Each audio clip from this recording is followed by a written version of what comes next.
Ya, saya berangkat dari sebuah hobi sih yang saya punya ya. Saya punya hobi di otomotif dan kemudian Vespa adalah kendaraan yang lumayan punya banyak cerita di saya sejak saya kecil sampai kuliah sampai sekarang. Akhirnya waktu itu eh, saya punya apa namanya keinginan untuk membuat sesuatu di community ini karena kita tahu bahwa komunitas Vespa itu sangat besar sekali dan secara brand, secara bentuk dari motor sendiri udah established ya dan sangat melegenda. Dari bentuknya juga uniknya udah sangat dikenal lah sama semua orang karena dari uniqueness-nya itu. Nah, berangkat dari sana saya coba membuat sebuah event balap waktu itu Scooter Prix di tahun 2014 pertama kali. Awalnya itu kita mencoba membuat sebuah balap yang dapat diikuti oleh semua orang sehingga genre balap di komunitas Vespa ini bisa hidup karena yang kita tahu komunitas Vespa itu kan terbagi-bagi genrenya. Ada yang suka klasik, ada yang suka racing, ada yang suka di fashionnya seperti itu. Nah, untuk di genre yang racing ini waktu itu saya coba untuk menggiatkan selain Vespa yang 2 tak, itu saya mau coba untuk ngebangun sebuah tren baru itu di Vespa 4 tak. Karena di Vespa 4 tak ini masih banyak produsen-produsen bergerak mulai dari ban, oli, dan aftermarket lainnya. Nah, disitulah saya coba untuk bikin sebuah balap dengan konsep sportainment karena saya melihat Vespa balap ini berbeda sekali ya dengan event-event balap lainnya karena begitu antusiasmenya para penontonnya, komunitasnya gitu ya, yang benar-benar sangat erat sekali lah dengan Vespa ini gitu.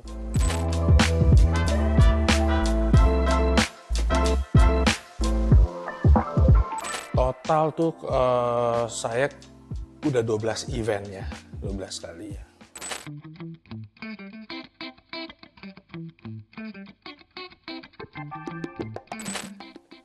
Tantangannya ada pasti untuk para mekanik ya karena memang pada kebanyakan motornya kan motor santai ya, motor buat jalan-jalan, motor buat lifestyle gitu ya. Terus sementara si penggunanya si komunitas ini ada yang suka racing. Nah, itulah tantangannya untuk para mekanik untuk merubah motor ini dari yang pelan gitu ya, kita bikin mereka bisa kenceng gitu.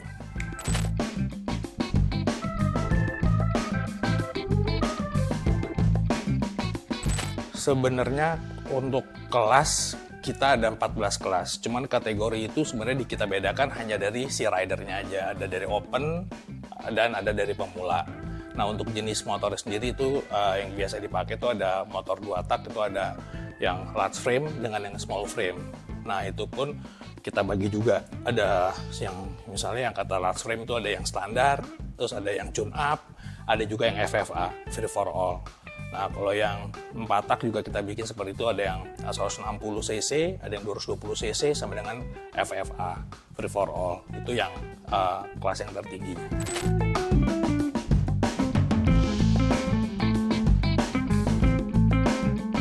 Motor harus tetap Vespa, tapi untuk modifikasinya kita bebaskan. Jadi karena free for all dia boleh pakai sampai maksimum lah limitnya, istilahnya seperti itu. Untuk peserta terakhir saya pernah mencapai tertingginya sampai dengan 350 starter sebelum COVID. Ya. Untuk yang terakhir kemarin di pilot kita ada 200 starter. Ya. Kebanyakan di kelas yang 2 tak. Ya, di kelas klasik ya. Ya.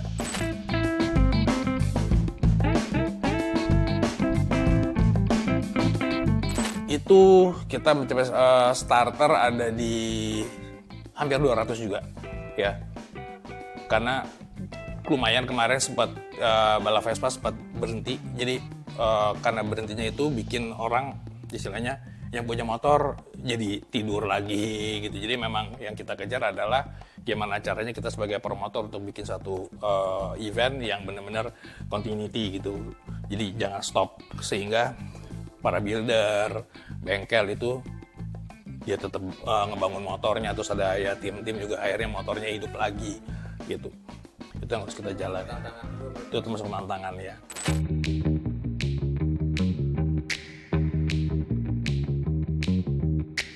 Oke, untuk round 2 ini karena saya buka beberapa kelas baru, itu ada kelas wanita, ya kita bikin juga, terus ada kelas X-Rider. X-Rider ini adalah kelas-kelas bekas pembalap ya. Jadi kita ambil bottom umurnya tuh di paling muda 36 sampai dengan terserah, sampai tidak masih sanggup buat balap, yaitu para veteran racer ya. Itu lumayan rame, kebenaran yang antusiasnya. Itu target kita tuh mau sekitar 300 lah di tahun ini, karena saya melihat sejak dari pilot dan kemudian seri yang kemarin di awal ya, dan yang kedua ini dan akan kedua ini hype-nya bergerak terus, dan banyak tim-tim yang tadi cuma punya motor satu, dia bikin lagi satu lagi karena untuk mengikuti kelas-kelas yang lainnya.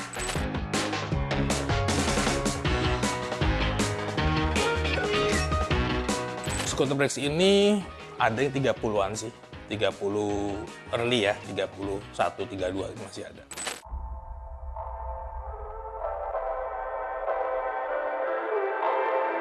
Nah, karena dua tak ini memang agak susah, tapi sekarang aftermarketnya banyak sekali ya, apalagi yang brand-brand lokal juga udah mulai hidup ya kan, dan juga saya juga bikin satu regulasi juga yang tidak menyulitkan gitu untuk para tim gitu ya, karena dia tinggal pilih, ada kelas standar, ada kelas tune-up. Kalau kelas standar masih udah nggak terlalu banyak yang dirubah gitu kan. Untuk kelas tune-up sendiri juga ada yang dirubah, tapi juga kita ambil pilihan partsnya yang nggak harus pakai parts apa, jadi kita kasih batasan-batasan sehingga mereka bisa berkreasi dengan kreativitasnya, dengan dengan diadopsi dengan teknologi yang ada, dia bikin mesinnya sehingga benar-benar bisa balap sih semua orang. Boleh ekstrim. Kalau untuk FFA boleh ekstrim, boleh.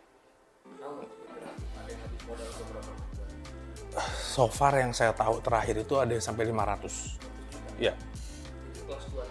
Kelas 2 tak. Ya.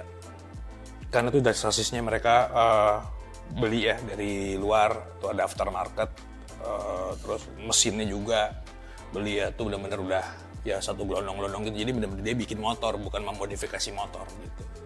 Tadi maksudnya juga ada tim dari Thailand dan dari Italia. Ya. Kita kemarin udah ada tim dari Thailand tuh satu tim, dan ada tim juga dari Italia, ada 2 tim. Kemungkinan di akhir tahun ini juga akan ada penambahan lagi dari tim Italia itu,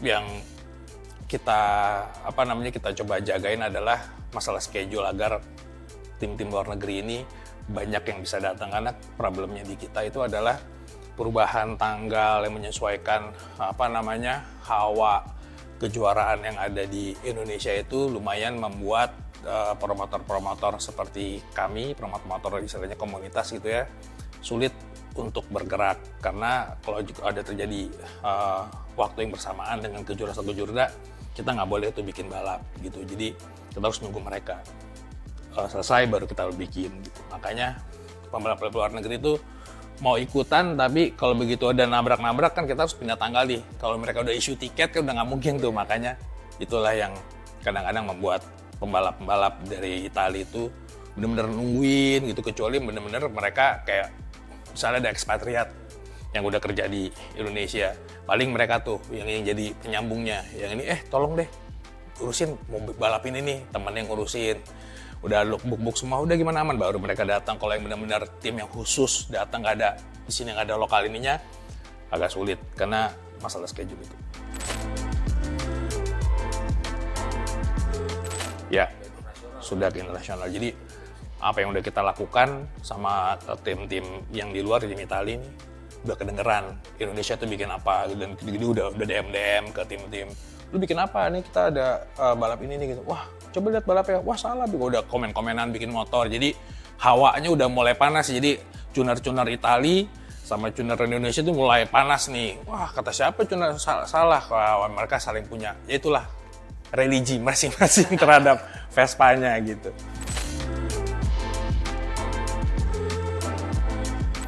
Nggak ada.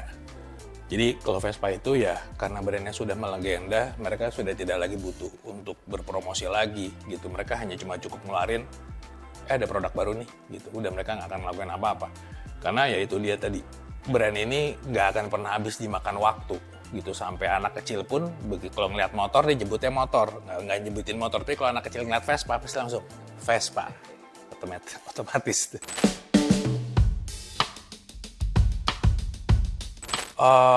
Untuk yang seri kemarin kebenaran karena pembalapnya juga ada kontrak dengan satu tim yang terlibat di salah satu kejurnas, maka di seri pertama dia nggak ikut. Nah di seri kedua ini karena nggak bentrok maka dia bisa ikut. Gitu.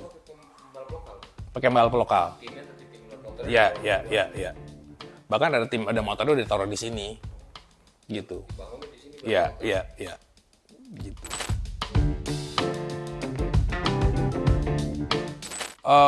Kita punya 3 kelas, ada 2 tak tune up sama 4 tak yang 220 cc sama small frame free for all. Itu juaranya ada Nurgianto, ada Husna, ada Rere, ada Putra PA, terus ada satu lagi Adi Faisal.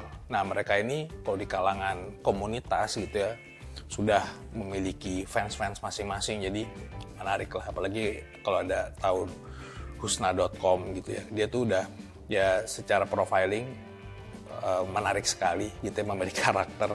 Sampai anak-anak SD juga udah sampai follow dia gitu-gitu. Jadi karena karakternya dia itu, jadi benar-benar si juara-juara ini sudah banyak dikenal di komunitasnya. Sebenarnya si Skuter Freaks ini juga jadi tempat buat komunitas untuk menyalurkan bukan sekedar Vespa sebagai lifestyle, tapi untuk balapan juga mas ya? Ya betul. Hadiahnya itu kita ada total kita 400 juta total hadiah di tahun ini ya. Ya kita sih karena ini udah kita melakukan di seri 1, yang kedua sih lumayan sudah berjalan ya, udah produksi udah berjalan juga, piala gitu. Kita juga mau punya layout baru karena di layout baru ini kita melihat satu culture yang unik di teman-teman Vespa ini. Jadi mereka ngebungkus satu balap itu, kita bukan cuma balap itu, ada entertainmentnya. Jadi mereka secara tim pribadi itu bawa DJ, terus mereka guyup gitu ya. Jadi antara dari satu tim dan tim lain itu ya ketemu ngobrol, pinjem-pinjeman alat, pinjem-pinjeman spare part kalau ada yang rusak, yaitu yang brotherhood-nya si Vespa ini. Nah, makanya kita coba untuk ngejagain itu, dan kita mau coba membuat sebuah entertainment yang benar-benar kita suguhkan buat para komunitas gitu. Jadi persiapannya lumayan sudah lebih stream lagi ke apa yang mereka butuh untuk entertainment secara sportnya.